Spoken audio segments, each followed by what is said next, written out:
domingo à tardinha, o prédio se aninha no seu coração. Venha juntar-se a nós, soltar sua voz, uma bela oração. Cante com brilho o doce estribilho de nossa canção. Acolha o convite conosco e deixe os doces deste ambiente que a alma arrebata. Luzes caindo engasgada, anunciando a presença de Deus. No domingo à tardinha, o plano maior se avizinha. O encontro então acontece, os dois planos vão se juntando, a fronteira oferece, irmãos dos dois lados, no amor encarnados, cantando, orando e vibrando na hora da prece. Acolha o convite conosco e deixe os doces deste ambiente que a alma arrebata. Luzes caindo engasgada, anunciando a presença de Deus. Esqueça a tristeza, o cansaço, a dureza da vida. Venha no ar do seu canto uma estrofe ao irmão que mais sofre na escola da vida. Acolha o convite conosco e deixe os doces deste ambiente que a alma arrebata.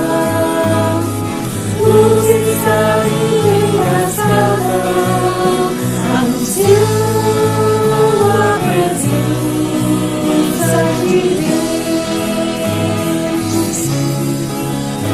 Anunciando a presença de Deus.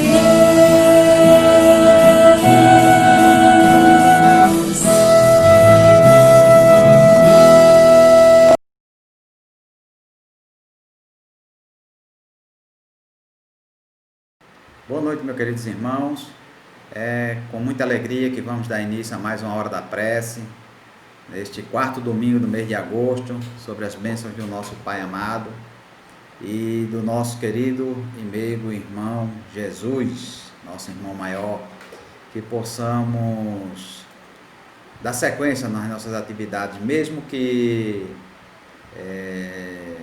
online, né? Ainda não temos a oportunidade de voltar presencialmente com o calor humano de todos, mas o Francisco de Assis vem perseverando e dando sequência nas atividades remotamente.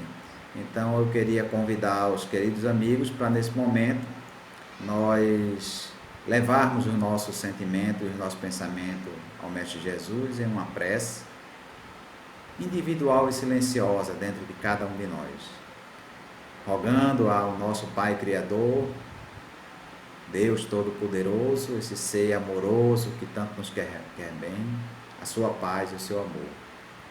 Rogando ao Mestre Jesus o seu amparo fraternal, a sua condução amorosa em nossas vidas, e que os temas estudados hoje, analisados à luz da doutrina espírita, dos seus ensinamentos amorosos, possam consolidar em nossas consciências, em nossos corações, e que possamos colocá-los em prática no nosso dia a dia.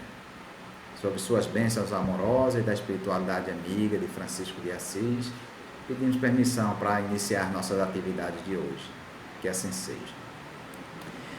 Meus irmãos, como sempre fazemos, vamos fazer a leitura de um livro de mensagem, né? Uma pequena leitura, a gente tece um comentário, depois nós teremos o nosso querido Michel falando sobre o Evangelho segundo o Espiritismo, o capítulo 7, dos itens 11 e 12, que fala sobre o orgulho e a humildade.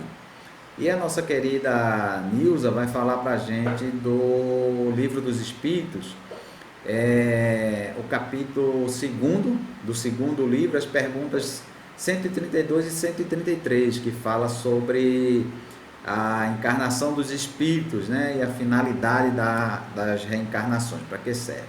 Mas antes dos nossos colegas fazerem suas exposições, nós vamos fazer uma pequena leitura do livro Orai e Vigiai, tá certo? Psicografia do Carlos Bacelli pelo irmão José, a mensagem que diz de quando em quando, né? E ela diz assim, está na página 63 do livro, né? De quando em quando é imprescindível que dialogues contigo mesmo, que te contemples a sós na face espelhada da consciência, que te indagues quanto aos teus próprios propósitos da vida, que efetue honesto balanço de tuas ações, que não sustente qualquer ilusão a teu respeito, que não representes para ti mesmo, que te desnude no silêncio de tuas reflexões, que te vejas como não ousas mostrar-te aos outros, que analise as tuas tendências e conheça as tuas inclinações, que estejas com Deus, sem que ninguém mais esteja contigo. Então, nós vamos falar sobre orgulho e humildade no Evangelho e sobre a finalidade da reencarnação. E aí, o irmão José vem nos trazer essa forma de pensar. De quando em quando, a gente precisa se autoanalisar, fazer uma reflexão, olhar intimamente para dentro de nós, fazer um balanço das nossas atividades, da nossa prática diária, do que estamos fazendo no nosso dia a dia, intimamente, principalmente nos ligando a Deus através da prece, da oração. E ele chama atenção para isso, mas nós temos também outros direcionamentos. Quando Jesus lidava com alguém, fazia uma cura, fazia um atendimento, conversava com alguém, ele sempre dizia para a pessoa seguir e se modificar, se transformar, né? Não permanecer como estava, buscar mudar. E a pessoa só consegue fazer isso com a introspecção, pensando. Santo Agostinho, na questão 919 do Livro dos Espíritos, ele traz aquela frase atribuída a Sócrates, que não é de Sócrates, mas já atribuíram a Sócrates, conhece a ti mesmo. Então ele traz uma reflexão muito bonita, se vocês puderem ler essa questão 919 do Livro dos Espíritos, para que a gente, ao final do dia, faça esse balanço do nosso dia, né? E que a gente tente entender isso. A gente vai ter outras reencarnações para corrigir todas as nossas deficiências, mas que a gente possa aproveitar essa com todo amor, com toda força, com toda vontade, com todo esforço e perseverança no bem, ajudando e auxiliando todos aqueles que nos procuram e aqueles que a gente sabe que precisam, mesmo sem procurar, que a gente possa fazer essa ajuda, esse direcionamento. Então, meus queridos, daqui a pouquinho entra o Michel falando e depois a Nilza, mas vamos agora escutar uma música do nosso querido grupo musical Francisco de Assis. Muita paz a todos, muita tranquilidade. Fiquem em casa, se precisar sair, usem máscara e se cuidem. Que Deus nos abençoe e até o nosso próximo encontro. Muita paz a todos.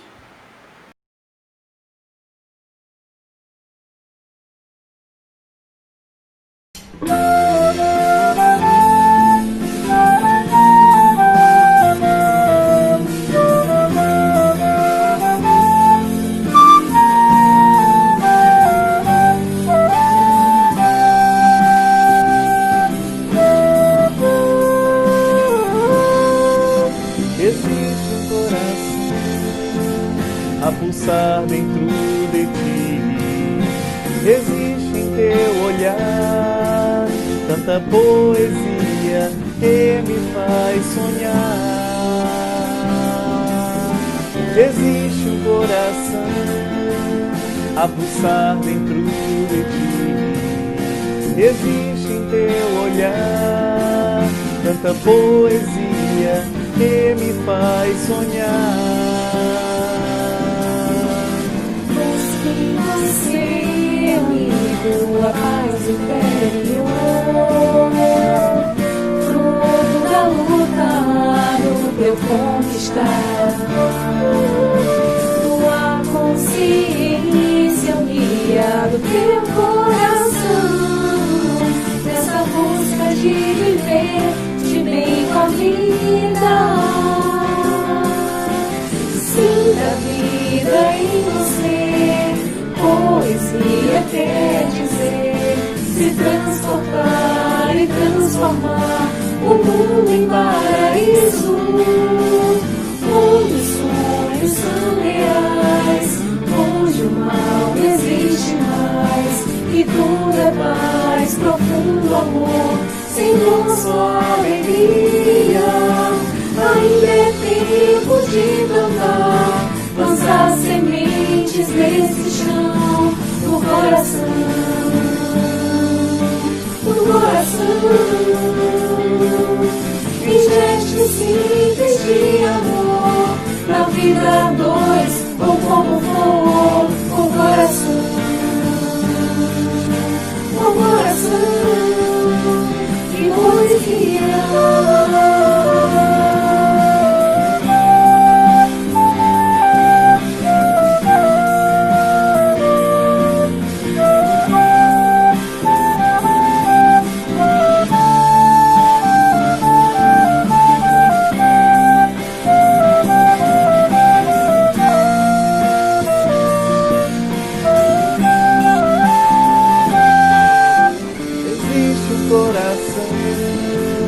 A pulsar dentro de ti. Existe em teu olhar tanta poesia que me faz sonhar. Existe um coração a pulsar dentro de ti. Existe em teu olhar tanta poesia que me faz sonhar. Você, amigo, a paz interior, fruto da luta do teu conquistar. Tua consciência, o guia do teu coração, essa busca de viver de bem com a vida. Sinta a vida em você, poesia quer dizer se transportar e transformar o mundo em paraíso, onde os sonhos são reais, onde o mal não existe mais, e tudo é paz, profundo amor, sem dor, só alegria. Ainda é tempo de plantar, lançar sementes nesse chão, no coração, no coração. Em gestos simples de amor, na vida dois, ou como for, o coração, e poesia.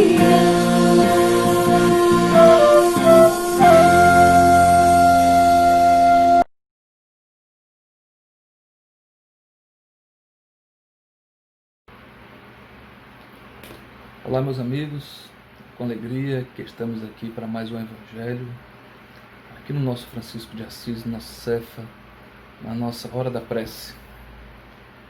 Estamos aqui com o Evangelho, capítulo 7, item 11, até o item 12, Instruções dos Espíritos, o orgulho e a humildade. Espero que todos estejam bem, brevemente nós estaremos reunidos, se Deus permitir, todos, né? Fisicamente. Ok? Então vamos começar aqui. Vamos lá? O orgulho e a humildade. Que a paz do Senhor seja convosco, meus queridos amigos. Aqui venho para encorajar-vos a seguir o bom caminho. Aos pobres espíritos que habitam ou habitaram outrora a terra, conferiu Deus a missão de vos esclarecer. Bendito seja Ele, pela graça que nos concede a de poder nos auxiliar o vosso aperfeiçoamento. Que o Espírito Santo me ilumine e me ajude a tornar compreensível a minha palavra, outorgando-me o favor de pô-la ao alcance de todos. Ó, vós encarnados, que vos achais em prova e buscais a luz, que a vontade de Deus venha em meu auxílio para fazê-la brilhar aos vossos olhos. Aqui, esse nobre espírito está falando sobre orgulho e a humildade, né? Note que ele teve a incumbência de ministrar essa palavra aqui para a gente, né? Através da psicografia. E ele não se arvorou em colocar para si mesmo como o dono das próprias palavras, né? Ele teve a humildade de rogar a Deus auxílio para receber as palavras corretas, a fim de que a mensagem seja muito proveitosa.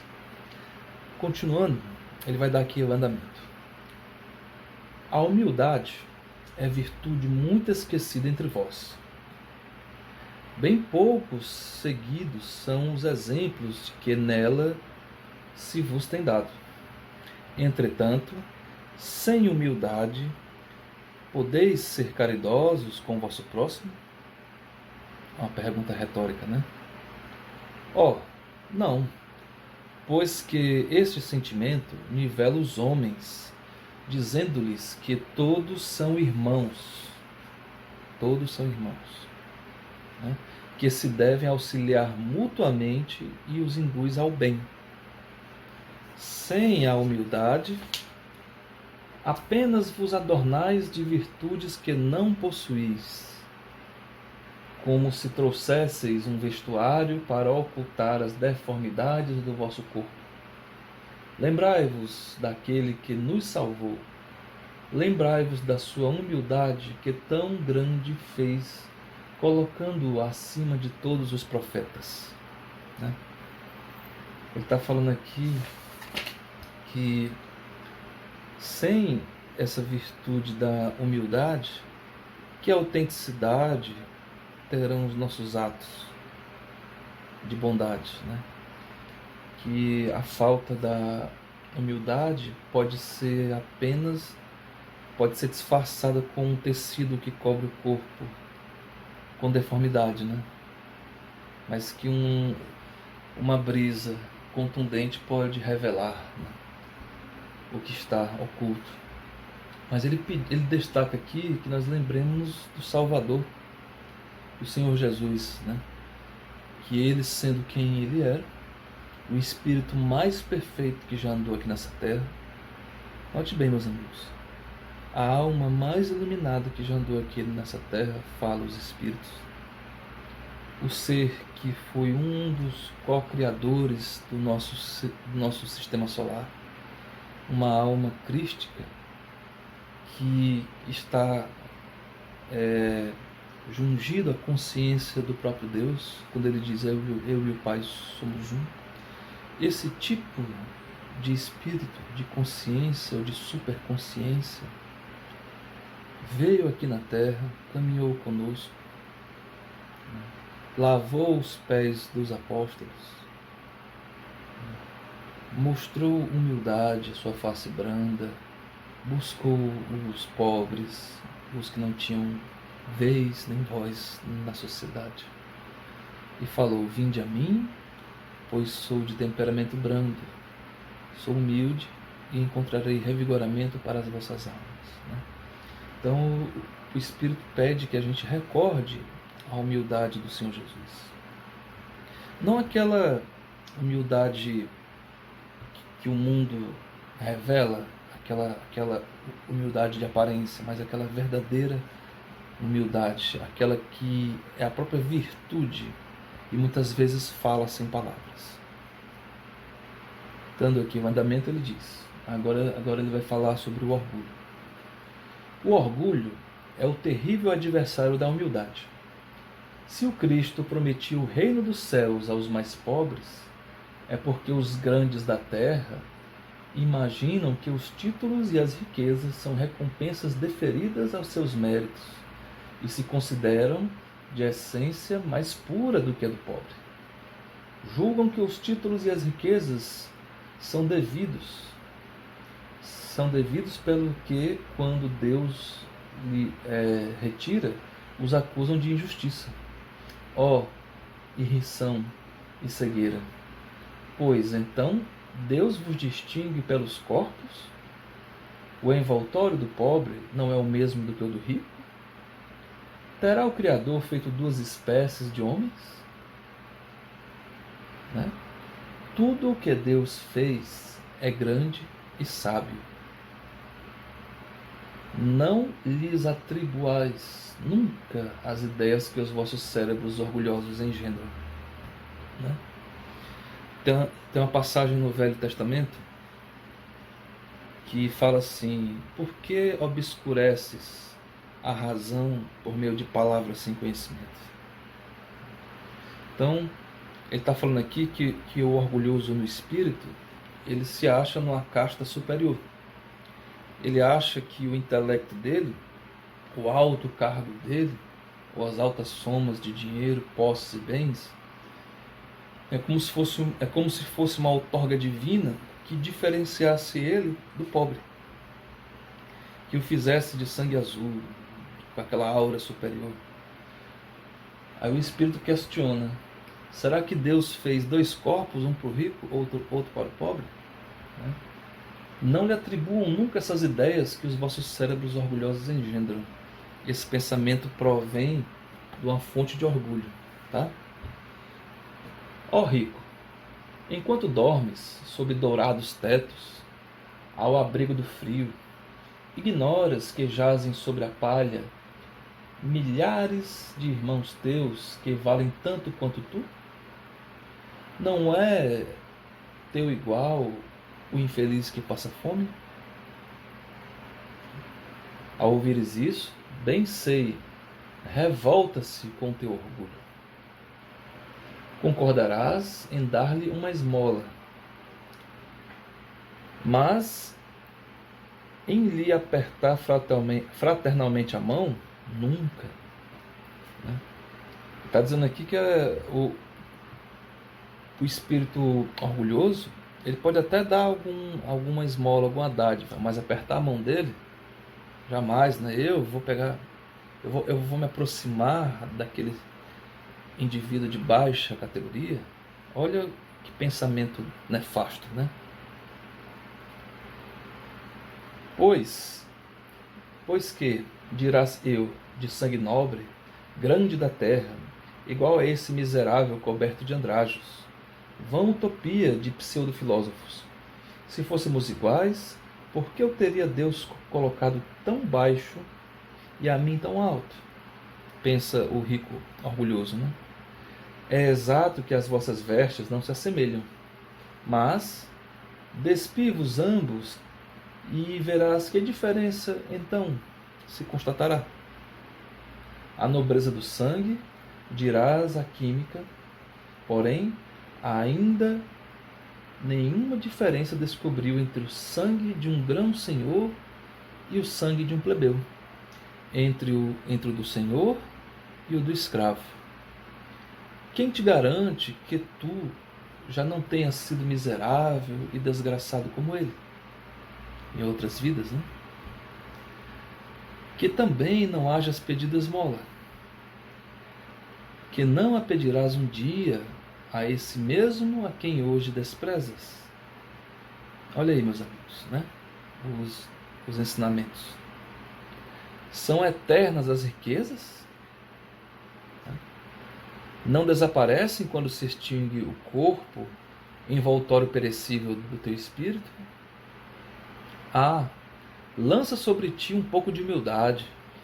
Põe os olhos, afinal, na realidade das coisas deste mundo, sobre o que dá lugar ao engrandecimento e ao rebaixamento no outro. Lembra-te que a morte não te poupará como nenhum homem, que teus títulos não te preservarão do seu golpe, e que ela te poderá ferir amanhã, hoje, a qualquer hora. Se te enterras no teu orgulho, quanto então te lamento, pois bem digno de compaixão serás. Vemos aqui uma alma esclarecida, advertindo o espírito do orgulhoso, daquele rico orgulhoso. Orgulhosos, que éreis antes de seres nobres e poderosos. Talvez estivesseis abaixo do último dos vossos criados. Curvai, portanto, as vossas frontes altaneiras, que Deus pode fazer que se abaixem, justo no momento em que mais elevardes. Na balança divina, são iguais a todos os homens. Só as virtudes os distinguem aos olhos de Deus. Quer ser melhorado na balança? Sejamos virtuosos. Só a balança, só as virtudes vos distinguem na balança aos olhos de Deus. Ok? São da mesma essência que todos os espíritos. Somos da mesma essência, o rico, o pobre. Todos os espíritos e formados de igual massa todos os corpos. Em nada os modificam os vossos títulos e os vossos nomes. Títulos de nobreza, cargos políticos, vários zeros à direita na conta bancária. Para Deus não quer dizer nada. O que quer dizer é a virtude que o nosso espírito, que a nossa experiência terrena aqui está trabalhando. Porque nós estamos em transição, meus amigos. Esse momento em que a humanidade está passando é uma magna chance de evoluir. Nós temos a oportunidade de sermos mais solidários, sermos mais caridosos, de perceber que a vida é fugaz, que muita gente que estava conosco por causa dessa pandemia não está mais, tanto o rico como o pobre. Que o planeta está fazendo um recenseamento das almas. Que para Deus o que importa é a virtude cultivada nas almas. Em nada modificam os vossos títulos e os vossos nomes. Eles permanecerão no túmulo e de modo nenhum contribuirão para que gozeis de ventura dos eleitos. Estes, na caridade e na humildade, é que têm seus títulos de nobreza. E mais uma vez remontou a Jesus Cristo, quando ele diz: acumulai tesouros no céu, onde nem o pó nem a traça consome e nenhum ladrão alcança. Acumulai tesouros no céu. Pobre criatura, és mãe, teus filhos sofrem, sentem frio, tens fome, e tu vais, curvada ao peso da tua cruz, humilhar-te para lhe conseguires um pedaço de pão. Inclino-me diante de ti. Quão nobremente santa és, quão grande aos meus olhos. Espera e ora, e a felicidade ainda não é deste mundo. Aos pobres oprimidos que nele confiam, concede Deus o reino dos céus.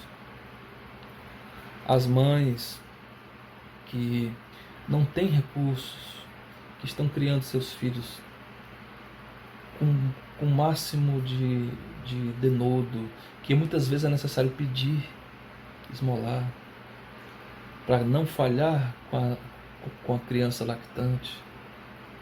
É essas pessoas que atraem a atenção dos bons espíritos, porque elas estão trabalhando a humildade, porque vencer o orgulho para pedir com a mão estendida para dar aos seus filhos não é fácil, meus amigos.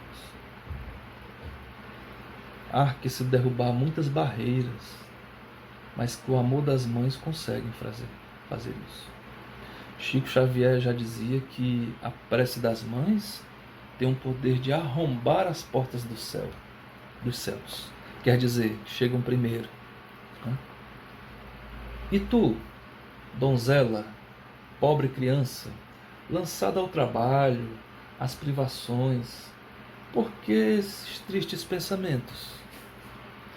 Por que choras? Dirige a Deus, piedoso e sereno, o teu olhar, e Ele dá alimento aos passarinhos. Tem-lhe confiança, Ele não te abandonará. O ruído das festas, dos prazeres do mundo, faz bater-te o coração. Também desejarás adornar de flores os teus cabelos e misturar-te com os venturosos da terra. Dize de ti para contigo que, como essas mulheres que vês passar, despreocupadas, risonhas, também poderias ser rica. Oh, cala-te, criança. Se soubesses quantas lágrimas... Olha aqui, meus amigos. Se soubesses quantas lágrimas e dores inomináveis se ocultam sob esses vestidos recamados, quantos soluços são abafados pelos sons dessa orquestra rumorosa, preferirias o teu humilde retiro e tua pobreza. Olha aí. Conserva-te pura aos olhos de Deus. Se não queres que o teu anjo guardião para o seu seio volte, cobrindo o semblante com as suas brancas asas e deixando-te com os teus remorsos, sem guia, sem amparo nesse mundo, onde ficarias perdida a aguardar a punição, ou seja, o fruto das escolhas, né? A lei de ação e reação, a aguardares o resultado, né, das escolhas no outro mundo. Tá? Nós vemos, né, nessas redes sociais um desfile de uma vida artificial. Quem tem a piscina mais glamourosa, quem tem um conjunto de relógios mais caro, quem faz o pacote de viagens mais atrativo. Meus amigos, é impossível alguém ter uma vida glamurosa 24 horas por dia. Porque a felicidade ainda não é desse mundo. Ainda, mas ela está em construção. E tanto mais a felicidade não está na ostentação de bens materiais. Então, o que nós vemos é um show de teatro. Essas celebridades ou pseudo-celebridades que botam o tempo todo nas redes sociais, olha aqui a viagem tal, olha aqui no jatinho tal, olha aqui a minha cama melhor possível, olha aqui a minha piscina melhor possível. Meus amigos, isso tudo é uma miragem. É impossível ser feliz sozinho.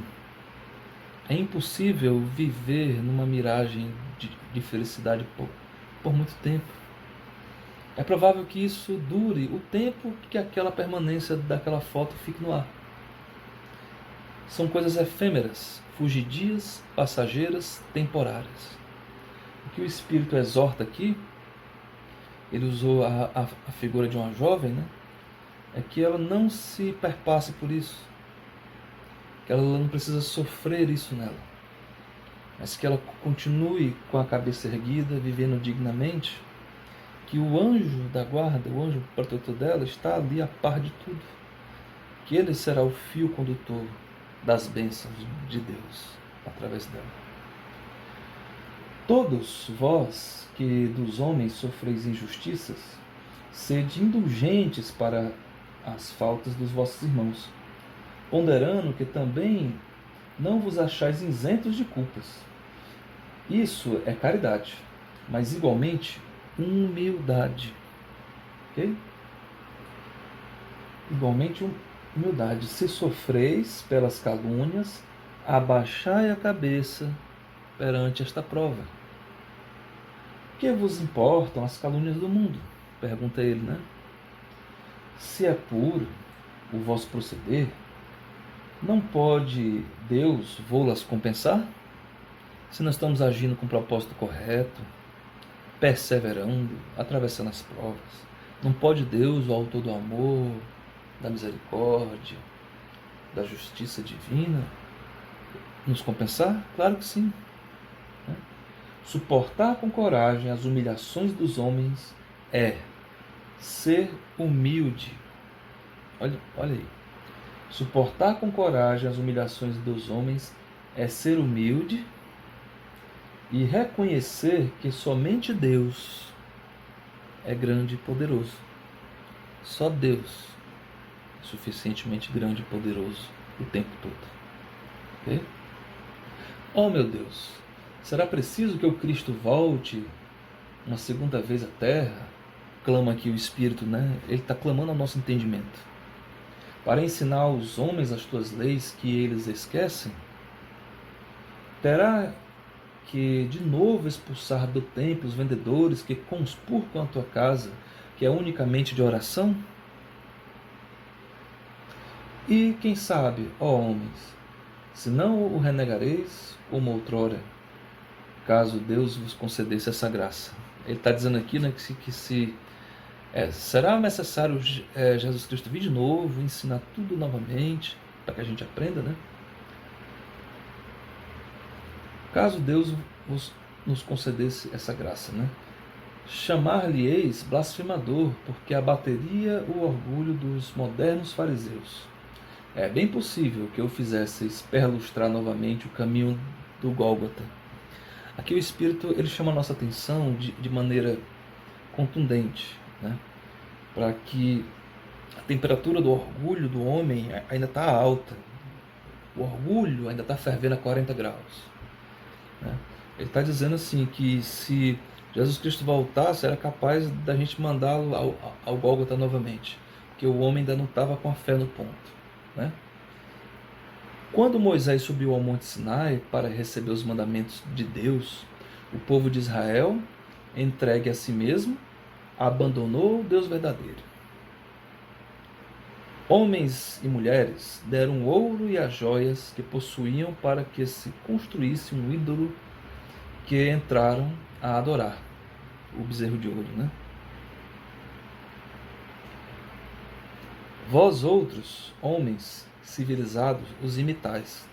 O Cristo vos legou essa doutrina, né?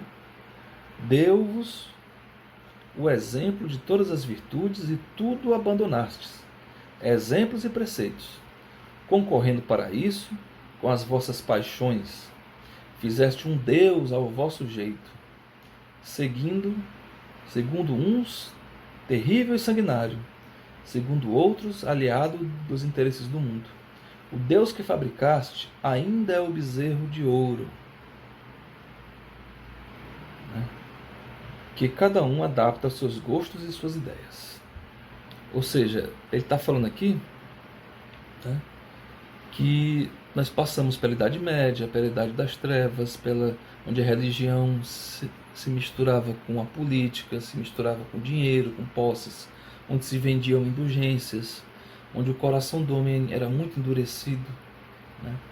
Então ele está dando uma dura na gente, ele está chamando a atenção para isso, né? É um espírito superior moralmente, então ele está chamando a atenção para a gente nesse quesito sobre a humildade de coração, tá? Despertai, meus irmãos, meus amigos, que a voz dos Espíritos ecoe nos vossos corações.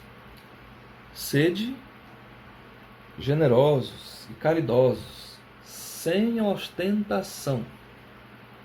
Isto é, fazei o bem com humildade, que cada um proceda pouco a pouco à demolição dos altares que todos ergueram ao orgulho.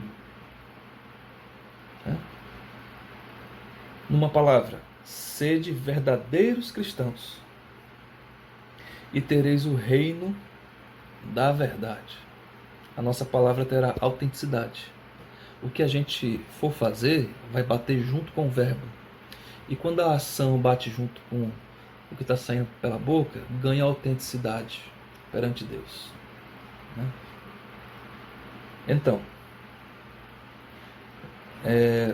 não continueis a duvidar da bondade de Deus, quando dela vos continuardes a duvidar, tanto mais Ele proverá tantas provas.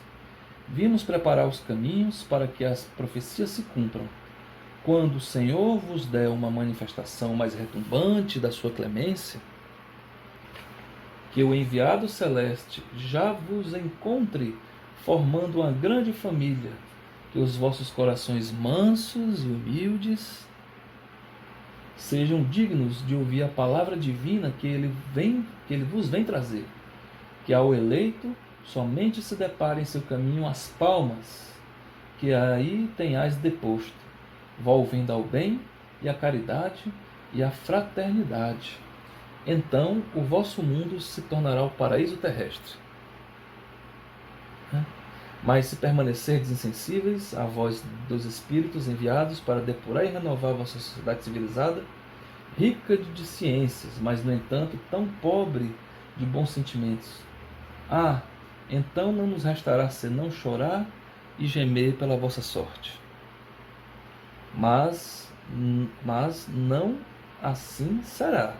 Voltai para Deus, vosso Pai, e todos nós que houvermos contribuído para o cumprimento da sua vontade, entoaremos o cântico de ação de graças, agradecendo a inesgotável bondade e glorificando por todos os séculos dos séculos.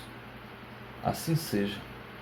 Lacordaire, Constantino, 1803, né? Então, esse nosso irmão veio jubiloso, né? Jubiloso assim, ele veio com muita verve na sua voz para nos dar um grito de alerta, para a gente abandonar a postura do orgulho e estimular a postura da humildade, né? Isso aqui, meus amigos, foi um grito de alerta, tá? Esses espíritos já conseguiram vencer essas questões. Eles já estão redimidos nessas questões. Por isso que, com a permissão de Deus, através do Espírito Verdade, eles deram essa comunicação aqui pra gente, certo? Finalizando aqui, tem um outro espírito que ele fala sobre que a gente não deve esquecer que esse estado de coisas é sempre sinal de decadência moral. Onde tem orgulho e humildade, na sociedade tem um traço de decadência moral, né? Quando o orgulho cega ao extremo, se tem um indício de queda próxima, porquanto Deus nunca deixa de castigar os soberbos. Ou seja, o Espírito ele está usando uma linguagem religiosa, né? Quando ele diz castigar, ele está dizendo de colocar sob a lei de causa e efeito, porque Deus não pune ninguém, Deus educa. As leis tão bem construídas, ele já fez e colocou. Lei de ação e reação, lei de amor e caridade, lei de causa e efeito. Jesus Cristo nos deu o caminho. Ame a Deus sobre todas as coisas, com toda a tua mente, com toda a tua força, e ama ao próximo como a ti mesmo. Aí está toda a lei e os profetas. Ele resumiu todo o Velho Testamento nessas máximas e tirou o peso excessivo dos nossos ombros, daquela lei mosaica, quando resumiu a lei, que é um conjunto de regras de bem viver para que nós possamos evoluir, né? Então, orgulho e humildade são dois pesados chumbos, dois pesos que nos atravancam a caminhada, que nos jungem ainda nessas instâncias da vida terrena imperfeita, né? Ele continua aqui finalizando, ele fala assim, né? Diz-te-ão que lá o maior é aquele que haja sido mais humilde entre os pequenos deste mundo, e aquele que mais amou seus irmãos será também o mais amado no céu, que os poderosos da terra, se abusaram da sua autoridade, ver-se-ão reduzidos a obedecer a seus servos, que finalmente a humildade e a caridade, irmãs que andam sempre de mãos dadas, são os meios mais eficazes de se obter graça diante do Eterno. Adolfo, bispo de Argel, Marmande, 1862. Né?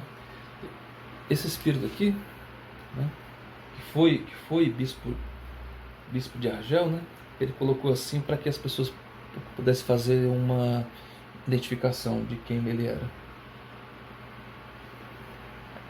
Jesus Cristo falou assim: todo aquele que quer ser o primeiro no reino do Pai, seja aquele que mais serve. É aquele que mais serve. Jesus Cristo, ele lavou os pés dos apóstolos, aqueles pés empoeirados. A suprema potência, a autoridade desse sistema solar inteiro. Veio aqui, caminhou entre os homens, aquele outeiro do jardim de Getsemane, andou pelas margens do mar da Galileia, ofertou simpatia, curou as pessoas, aproximou, deixou as crianças se aproximar, deixai vir a mim as criancinhas. Todo aquele que não se fizer como uma criança não poderá subir ao reino dos céus. Ou seja, não ter mais aquela mente perversa, ter a simpatia de uma criança, a simplicidade, aquela mente sem maldade. Então, meus amigos, orgulho e falta de humildade são dois chumbos morais. Humildade, amor, caridade são asas firmes que vão nos levar às alturas celestes. O céu clama por nós, meus amigos. As moradas espirituais, onde as almas já estão redimidas, eles estão o tempo todo falando: venham para cá. Aproveitem a magna chance que vocês têm aí na Terra. Tem muita coisa boa reservada aqui para vocês, né? Mas o presente maior é esse do agora. Aproveitemos essa chance onde o mundo parou para se observar que um vírus invisível aos olhos é capaz de dizimar a vida no corpo físico. O que é que isso tem para nos ensinar? Senão a sermos menos orgulhosos, mais caridosos, a praticarmos a humildade, que o mesmo corpo do rico é o mesmo corpo do pobre, e todos estão sujeitos às mesmíssimas leis. Então, meus amigos, com amor e caridade, solicitando a Deus e a Jesus que amor e caridade permaneçam em nós, nos nossos corações, que Deus nos dê chance de praticar no nosso dia a dia mais amor e mais caridade. Fiquem todos na paz, que o Cristo seja sentido em cada coração. Até a próxima.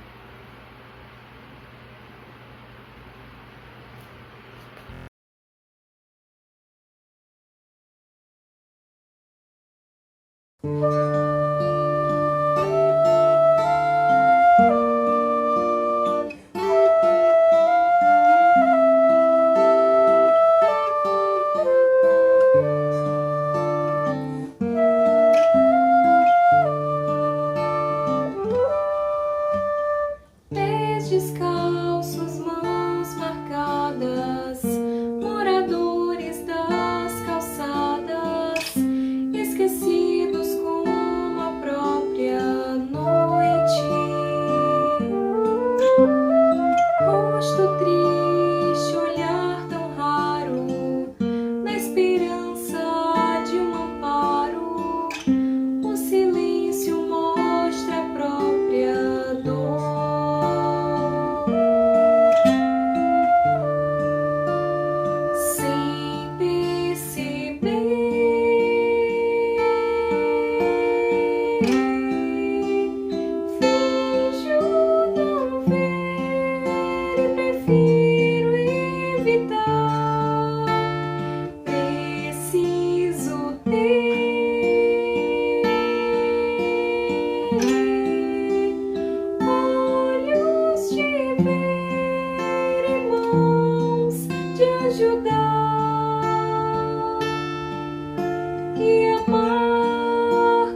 pés descalços, mãos marcadas, Jesus Cristo nas calçadas, esquecido como a própria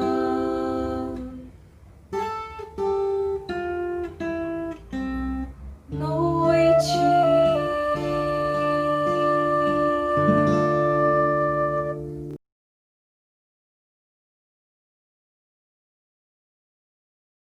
Olá, meus irmãos, boa noite. Gratidão estar com vocês mais uma vez nesse momento aqui da hora da prece, né? E hoje a gente vai trazer um tema super importante, né? Abordado na doutrina, que é o objetivo da reencarnação, né? À luz do Livro dos Espíritos. Então, antes de começar a ler a pergunta propriamente dita, que seria a 132 e a 133, queria trazer para você um pouquinho da reflexão sobre esse propósito da reencarnação, né? Que assim, muitas doutrinas falam sobre a origem do mundo, a origem do ser humano, né? Falam sobre a Gênese. Porém, nenhuma delas consegue trazer de uma forma que nós possamos raciocinar, né, dentro de uma lógica humana, dentro de uma lógica da nossa inteligência, quanto a algumas questões, né, que nós presenciamos aqui nessa existência, não conseguem justificar, né? E aí a gente se pergunta, como eu posso fechar um ciclo de raciocínio sem que algumas perguntas não sejam respondidas, né? Inclusive no livro A Gênese, ele fala acerca disso quando ele interroga, né? Que como é que uma teoria, ele afirma que uma teoria não é boa senão com a condição de resolver todas as questões que se ligam. Por quê? Por exemplo, falemos então um pouco sobre as mortes prematuras, né? Uma criança que morre em tenra idade. Como é que eu justifico que essa criança nasceu com uma doença que vai culminar com sua morte? Ou como é que uma criança que ainda não passou por suas provas e expiações e que, em tese, diante de algumas doutrinas não tem pecado, e como é que eu justifico que essa criança desencarna, né? Como é que eu justifico que essa criança morre tão prematuramente, né? Então, a doutrina, ela consegue nos trazer um raciocínio lógico acerca dessa hipótese através da reencarnação, né? Então, usando essa teoria da reencarnação, que está intimamente ligada com a lei do progresso, né? Isso tem a ver com a oportunidade que o espírito tem de crescer, de se desenvolver e de evoluir. Somente com ela a gente consegue justificar alguns pontos que muitas doutrinas não conseguem justificar. Pelo menos até o presente momento não se há teorias que envolvam isso, né? Então, iniciando a pergunta do Livro dos Espíritos, no capítulo 2, né, onde ele fala sobre a encarnação dos espíritos, né? Qual que é o objetivo dessa encarnação? Na pergunta 132, ele faz: qual é o objetivo da encarnação dos espíritos, né? Então, ele é bem direto na sua pergunta, bem objetivo. E aí os espíritos respondem: Deus a impôs a eles com o objetivo de os fazer chegar à perfeição. Para alguns é uma expiação, para outros é uma missão. Todavia, para alcançarem essa perfeição, devem suportar todas as vicissitudes da existência corporal. Nisso é que está a expiação. A encarnação tem também outro objetivo, né, que é o de colocar o espírito em condição de suportar sua parte na obra da criação. Para realizá-la, é que em cada mundo ele toma um aparelho em harmonia com a matéria essencial desse mundo para executar aí, daquele ponto de vista, as ordens de Deus, de tal sorte que, concorrendo para a obra geral, ele próprio se adianta, né? Então, como ele bem colocou aqui no início da resposta, né, que ele fala de chegar à perfeição, né? Então, imaginemos que nós temos o modelo moral que Jesus nos deixou, né, que veio trazer a mensagem de Deus, né, do nosso Pai, e que ele é a perfeição, ele é o universo. Então nós estamos aqui nessa caminhada, né, para essa evolução, porque nós não somos seres perfeitos, né, nós somos seres perfectíveis. Então, dentro dessa perspectiva, nós estamos aqui nessa caminhada, né? E se eu imaginar que a vida começa nessa jornada e ela só existe nessa jornada, eu penso que para alguns essa experiência é muito pequena, ela é muito medíocre. E para outras ela vai vir com uma experiência diferente, né? Com outras oportunidades, talvez com mais oportunidades. E se a gente for parar para pensar, né? Raciocinar, que Deus não faria essa divisão, que Deus não iria dar para alguns e não dar para outros, né? Imaginando a sua misericórdia divina, eu não posso imaginar que Deus faria essa distinção de forma aleatória, vamos dizer assim. Então, vamos pensar da seguinte forma, que ele nos traz a mesma oportunidade que ele traz para um, ele traz para o outro, né? Então, a mesma chance que ele dá para mim, ele dá para você, ele dá para todos nós que estamos aqui nessa experiência. O que vai diferenciar é que nós temos o livre-arbítrio dentro desse processo. Então, cabe a mim, atrelado, quando há a união dessa matéria e desse espírito, que é quando encarna, né, que seria o espírito na experiência da matéria, que é quando nós somos fecundados e nós nascemos para essa experiência aqui terrestre. Imaginemos que essa oportunidade lhe é dada para que você possa não somente corrigir aquilo que em outra experiência você não conseguiu fazer, mas sobretudo que você consiga evoluir para o caminho dessa perfeição com o qual ele trouxe aqui, né? E ele fala, obviamente, que a gente tem que suportar as provas, né? Então, é óbvio que todo mundo que está nessa existência aqui, sobretudo na Terra, né? Nessa experiência aqui, que nós temos muitos mundos, mas nessa experiência nós temos provas e expiações, né? E ele fala que para alguns será uma expiação, né? E para outros será uma experiência não tão dolorosa. Então, para alguns, realmente vão ter processos mais difíceis e para outros, mas Nilza, por quê, né? Por que para uns é mais difícil e outros não? A causa das aflições está exatamente no seu empenho.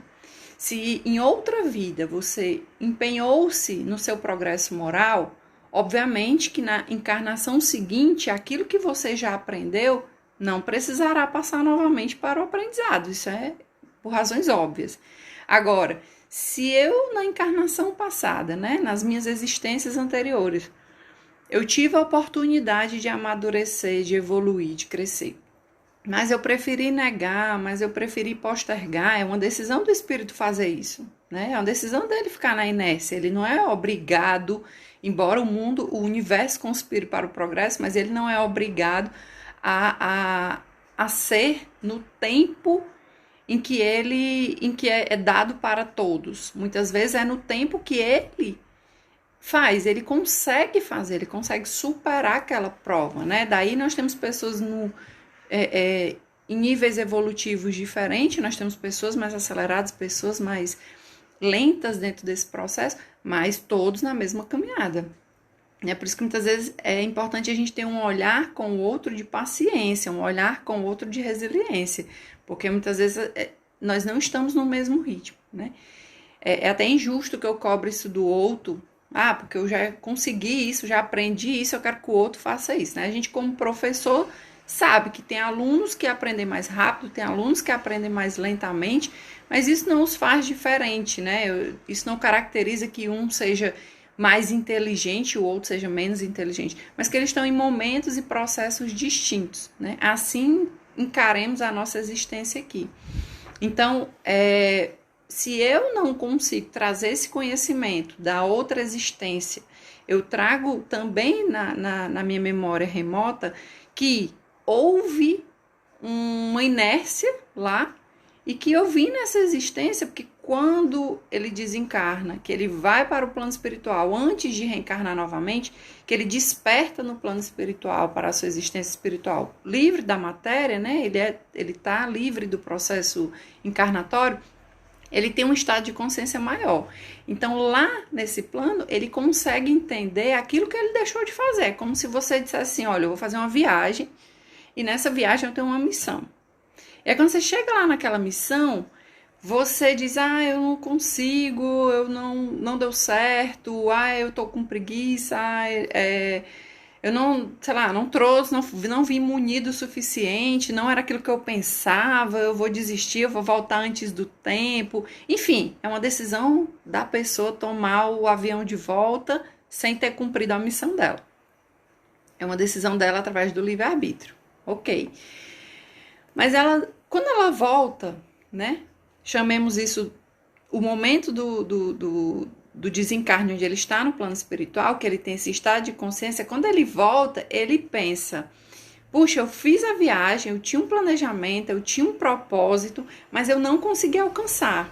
Lá, quando eu cheguei lá, eu não consegui cumprir aquilo que eu precisava, com as pessoas que eu precisava, aquela evolução, aquele conhecimento que eu não tinha conseguido adquirir, né? Então imaginem aí uma sensação de remorso desse espírito no plano espiritual, tendo a consciência de que teve essa oportunidade, né, de que teve todo o empenho, não só dele, mas da espiritualidade, com o amparo divino para essa experiência, e ele volta de mãos vazias, ele volta sem ter cumprido aquilo que ele se propôs. Porque todo o planejamento encarnatório tem a consciência do espírito para aquela missão, né? Então, é uma sensação de angústia mesmo. E aí, o que ele faz? Ele replaneja esse processo encarnatório. Aí diz, não, agora eu vou cumprir, eu vou fazer de novo a viagem com aquelas pessoas com as quais vão me auxiliar nesse crescimento e agora eu vou fazer cumprir. Então, quanto mais o estado de consciência para esse processo, maior deverá ser o meu empenho aqui de suportar as provas e expiações. E, obviamente, que na medida que eu alcanço esse estado de consciência, né, esse estado de luminosidade, de que eu estou aqui para progredir, de que eu estou aqui para avançar, na medida que caminharei, serão menores as provas e expiações, como ele fala mais à frente. Então, ele faz uma pequena observação, ele diz, a ação dos seres corpóreos é necessária à marcha do universo. Mas Deus, em sua sabedoria, quis que por essa mesma ação eles encontrassem um meio de progredir e de se aproximarem dele. É assim que, por uma lei admirável de sua providência, tudo se encadeia, tudo é solidário na natureza. Então, assim, independente do progresso do espírito, né, existe o progresso dos mundos, a evolução dos mundos. E para isso caminha o universo, para o crescimento, para a prosperidade. Obviamente que os seres que habitam nele também têm que estar com sob a mesma proposta, né, sobre a mesma ideia. Na pergunta 133, ele fala, os espíritos que, desde o princípio, seguiram o caminho do bem, né? Porque aí, quando a gente traz lá na Gênesis, que eu vou falar um pouquinho à frente, que nós nascemos do mesmo princípio, né? Do mesmo primitivismo, mas somos nós que decidimos aflorar esse bem que existe em nós, essa luminosidade, ou exacerbar o que nós temos através do livre-arbítrio, que nós temos de inclinação para o mal. Ele pergunta, vale a pena, né, seguir o caminho do bem? Tem necessidade de reencarnar? Como se fosse assim, eu já cumpri a minha missão, então eu não vou mais reencarnar. Porque aquela reencarnação eu encaro como algo ruim, eu encaro como algo penoso, eu encaro como um sacrifício, né? Quanto que na verdade não é. A gente vai ver um pouco mais à frente. E o que é que os espíritos respondem? Todos são criados simples e ignorantes. Então, a base de todos os espíritos é a mesma. Instruem-se nas lutas e atribuições da vida corporal. Ou seja, né? Através da minha existência, da minha experiência, eu vou instruindo o meu espírito do conhecimento necessário para progredir. E aí vai depender de cada um. Deus, que é justo, não poderia fazer alguns felizes sem dificuldade, sem trabalho e, por conseguinte, sem mérito, né? Então, é o que eu falei antes. Primeiro que Deus não vai distinguir. Que um eu dou isso, o outro eu dou aquilo, um eu quero que seja melhor, um eu dou mais oportunidade. Não é. Todas as oportunidades que nós temos são proporcionais ao que nós precisamos para evoluir, né? Então, ele também fala, através da lei do progresso, que eu preciso ter mérito para essa evolução. Eu não posso chegar aqui, eu vim e Deus disse, não, você vai, faz um passeio lá e você vai evoluir independente do que você vai fazer, das obras que você vai fazer. Não, não é dessa forma.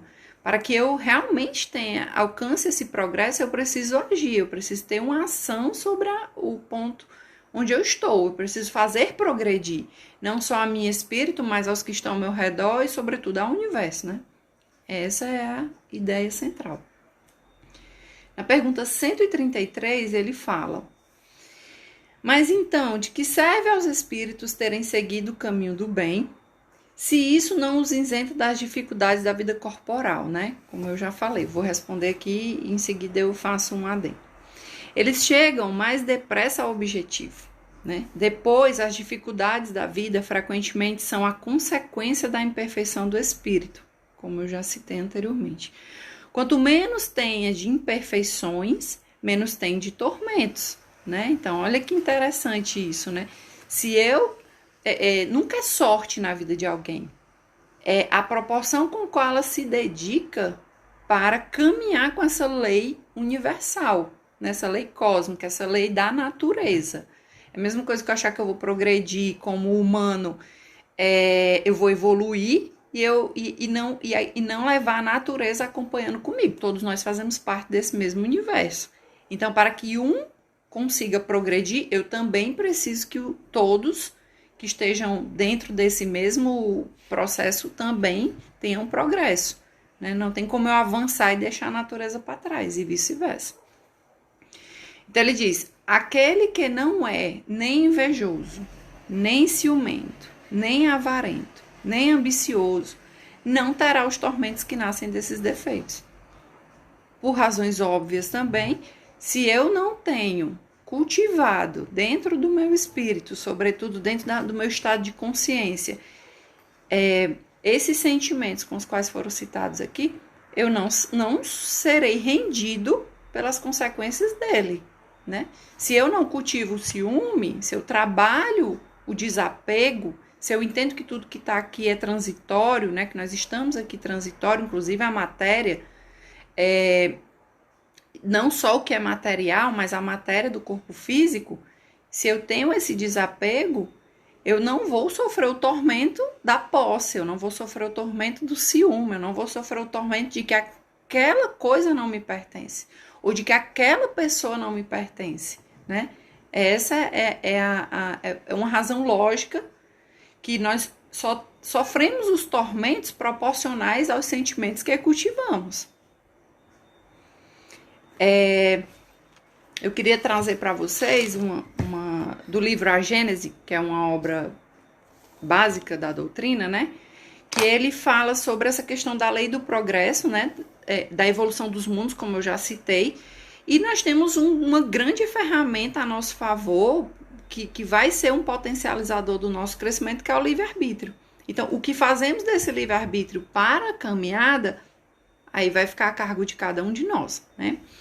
Então, dentro do intervalo dessas existências, como eu já falei, o espírito tem um estado de consciência de que aquele processo com o qual ele foi fazer na encarnação, né, naquela viagem, como eu fiz a metáfora, ele não cumpriu, ele volta para o estado de espírito ainda atormentado com as faltas que ele não conseguiu evoluir, né? Então, o que ele faz? Ele repensa, né, reconhece ali as faltas, organiza novamente os planos e guia um planejamento para uma próxima existência. Então, essa seria o maior propósito da encarnação. Se eu saio da ideia de um Deus punitivo e venho para a ideia de um Deus misericordioso, eu penso que ele vai me oportunar. Eu penso que ele não pode me dar só uma existência. Porque se eu não conseguir superar nessa existência o que eu preciso aprender, eu não terei mais chance, eu não terei mais oportunidade. Então não seria um Deus infinitamente misericordioso. Então ele, através da pluralidade das existências, né, do processo reencarnatório, ele diz, olha, você irá novamente para aquele mundo que é proporcional à sua condição moral, ter as suas provas e expiações com as pessoas que você precisa, que não é de todo modo experiência ruim. Eu tenho aqueles espíritos afins que vêm me ajudar, que vêm me auxiliar, que estão aqui para me dar esse suporte, mas eu também tenho aqueles espíritos que vão ser instrumento da minha evolução. Que eu vou ter que treinar a minha paciência, que eu vou ter que exercer a minha caridade, que eu vou ter que... ela vai estar devolvendo para mim tudo aquilo que eu preciso aprender. Ela não veio por acaso, né? Ninguém erra o endereço. Então, dentro dessa proposta, há um raciocínio lógico para a necessidade dessa reencarnação, né? Então, ela não é uma punição, né?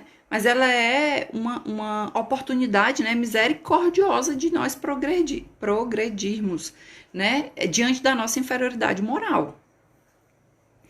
Então, todos os espíritos encarnados e desencarnados, conforme traz aqui o livro A Gênese, ele fala, em qualquer grau da hierarquia a que pertençam, desde o menor ao maior, tem as suas atribuições no grande mecanismo do universo, né? Então, a gente vai ter aqueles espíritos mais atrasados, mas a gente também vai ter aqueles espíritos mais evoluídos, que são desapegados, que já têm uma evolução moral mais avançada e que vem como missão ensinar que o amor é possível, que o perdão é possível, que as coisas que nós achamos inalcançáveis por conta do nosso dia a dia, por conta das nossas dificuldades, mas que isso é possível. Mas isso vai depender do seu empenho, do quanto você se propõe para que aquilo aconteça, né? Então, todos os espíritos são úteis ao conjunto, ao mesmo tempo que são úteis a si mesmo, né? Então, quando eu imagino nessa perspectiva do crescimento, do progresso moral, da evolução, eu não falo só do universo, mas, sobretudo, eu falo da minha partícula individual, do espírito, somado a todos os outros para um caminhar. Não nos enganemos. O mundo só irá evoluir, o mundo que eu digo, aquele mundo, né, no caso aqui a Terra, ela só irá evoluir quando todos estiverem caminhando para essa evolução, né? É tanto que nós estamos, com a pandemia, nós estamos fazendo uma transição de um mundo de provas e expiações, que é um mundo inferior, para um mundo de regeneração, que é um pouco mais avançado. Então, esse mundo só irá evoluir se os espíritos também acompanharem essa evolução. Então, aos menos avançados, como a de simples operários, né, ele faz aqui uma simbologia que eu acho fantástica. Ele diz assim, ó, aos menos avançados, como a de simples operários, incube uma tarefa material, de início inconsciente, depois gradativamente inteligente. Então, é como se eu a partir do ser primitivo, né, que eu não tenho um estado de consciência, eu caminho para o progresso de uma forma instintiva.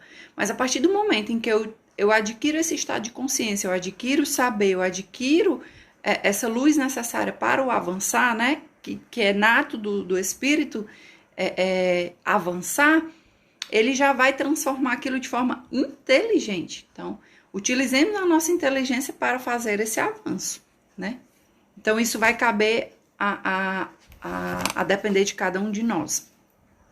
Então, para encerrar, eu queria trazer um fechamento dessa ideia, quando ele diz, no Livro dos Espíritos, né, ele traz a Revista Espírita, abril de 1862, página 97, ele fala sobre o seguinte: quando o instrumento não mais estiver em relação com seu desenvolvimento, emigrarão desse meio para se encarnarem num grau superior, e assim por diante, até que hajam conquistado todos os graus terrestres, depois do que deixarão a Terra para passar a outros mundos mais avançados. Então, isso resume o que nós falamos sobre o objetivo da encarnação, né? Se eu, diante das minhas existências, da pluralidade das existências, porque eu venho reencarnar e porque eu passo por várias reencarnações para chegar num momento de preparo, né, a ponto de perfeição, e que eu possa avançar nesses mundos e não mais viver esse sofrimento, e não mais viver essas vicissitudes, essa inferioridade moral com o qual ainda passamos muito aqui na Terra, né? Eu preciso passar pelo processo de reencarnação, né? Então, eu espero que tenha sido esclarecedor, eu espero que tenha contribuído de alguma forma para que vocês reflitam sobre a importância, né, desse processo reencarnatório, com o qual muitas doutrinas, eu diria a sua grande maioria, não vê a reencarnação como sendo algo real, não sendo algo que se utiliza, né, dentro da proposta que o Cristo trouxe para nós. Eu espero que tenha sido esclarecedor, tá? Então, eu vou, a parte do Livro dos Espíritos eu encerrei, e eu vou concluir agora esse momento da hora da prece com uma prece de encerramento, tá bom? Então, quem se sentir à vontade, confortável, quem desejar participar, feche os olhos, concentre seu pensamento desligado do que está ao seu redor, desligado dos problemas do nosso dia a dia, né? Tentando se desligar um pouco de toda essa velocidade com o qual nós achamos que a vida precisa ter, que o dia precisa ter, para que a gente de fato se sinta fazendo algo, para que a gente de fato se sinta útil, né? Quando que, na verdade, a gente precisa fazer o exercício interior, o exercício da respiração, o exercício da meditação, o exercício de encontrar as respostas dentro de você mesmo, para fazer esse alinhamento, né? Não com o que pertence à Terra, mas com o que pertence ao universo, com o que pertence à espiritualidade, né? Para que nós possamos nos conectarmos diretamente com o nosso Pai e diminuirmos esse espaço que há entre nós, de coração para coração, e que Ele possa nos auxiliar, nos dar sabedoria, nos trazer toda a resiliência necessária para a superação das nossas provas, né? Resiliência para com as pessoas que vêm como instrumento da nossa evolução, entendendo que todo esse esforço que parta de você, que parta da sua consciência, né? Resolva ali aquelas questões com aquele outro espírito, resolva ali aquilo que você precisa avançar. Porque todo esse processo de resistência será em vão. Em algum momento da sua existência, você precisará lidar com isso, você precisará acolher essa demanda, para que você avance, para que você evolua. E assim somos todos nós dentro desse processo, né? Que nós possamos refletir, sobretudo, diante do momento que nós estamos passando, um momento histórico, um momento nunca vivido por nós nessa existência, de reflexão, né? O que essa pandemia representou na nossa vida, quais são aquelas provas que eu ainda estou apresentando resistência, quais são as mudanças que eu ainda não estou conseguindo fazer na minha vida, para que eu possa, assim, através da minha inteligência, né? Através do meu estado de consciência, avançar e assim avançar o mundo também, avançar o universo e se aproximar cada vez mais do modelo de Jesus. Então, espero que vocês fiquem em paz, tenham um restinho de noite abençoado, tá? Que tenham um dia também, quando o sol nascer, que tenham um dia abençoado para vocês, tá? Fiquem com Deus e até o próximo encontro. Um abraço.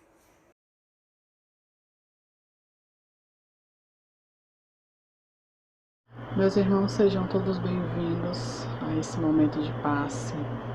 Nós estamos muito gratos em poder estar aqui mais uma vez. Pedimos nesse instante que quem tiver à vontade, quem se sentir à vontade, feche os olhos, eleve o pensamento a Deus e aos bons espíritos, com sentimento de gratidão pelo dia, pela semana, pelas oportunidades que nós temos a todo instante. Que o nosso Mestre Jesus vá agora nos amparar e mandar a sua equipe espiritual para realizar o passe em cada um de nós. Que nós possamos mentalizar agora o nosso irmão do nosso lado, emanando as boas energias para o equilíbrio dos nossos centros de força. Que nós possamos receber essas energias de forma muito tranquila, para que nós possamos nos revigorar, nos sentirmos melhores, sairmos daqui hoje melhores do que o que chegamos. Que a espiritualidade amiga possa nos intuir sempre na prática do bem e que nós possamos aplicar todos os ensinamentos do Evangelho ao próximo, todos os dias, em todos os momentos em que for necessário. Agora, nesse instante, vamos mentalizar as nossas casas, as pessoas que estão próximas de nós, os nossos familiares, os nossos amigos, os colegas de trabalho, e que todos esses lugares e essas pessoas possam ser renovados com a boa energia dos Espíritos amigos. Mestre Jesus, nos abençoa, ilumina o nosso caminho, hoje e sempre. Que assim seja.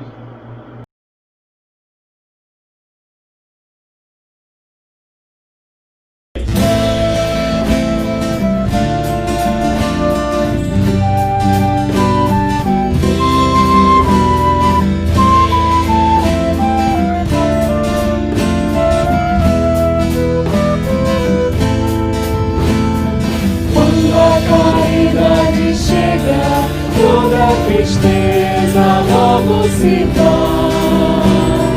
Quando a caridade chega, quem chorava não chora mais.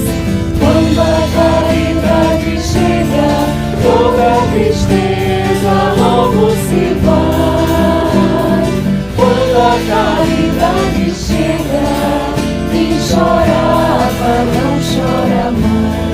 Quem tinha frio já se agasalhou, quem tinha fome já se alimentou, quem estava só já tem companhia, quem vivia ao léu já tem moradia. A quem não sabia alguém ensinou, o desalentado já se levantou, quem estava doente até já sarou, porque a caridade chegou.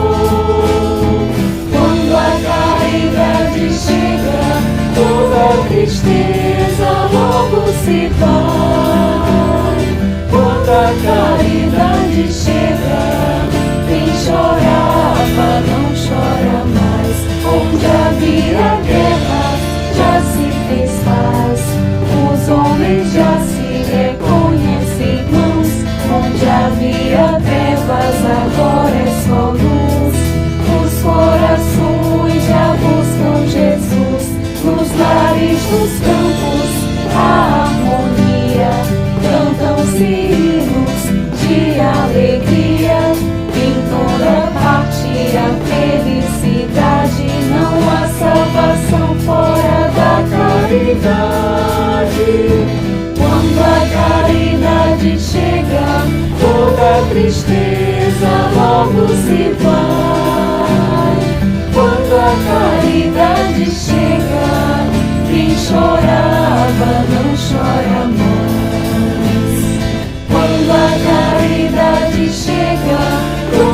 tristeza logo se vai. Quando a caridade chega, quem chorava não chora mais. Quem chora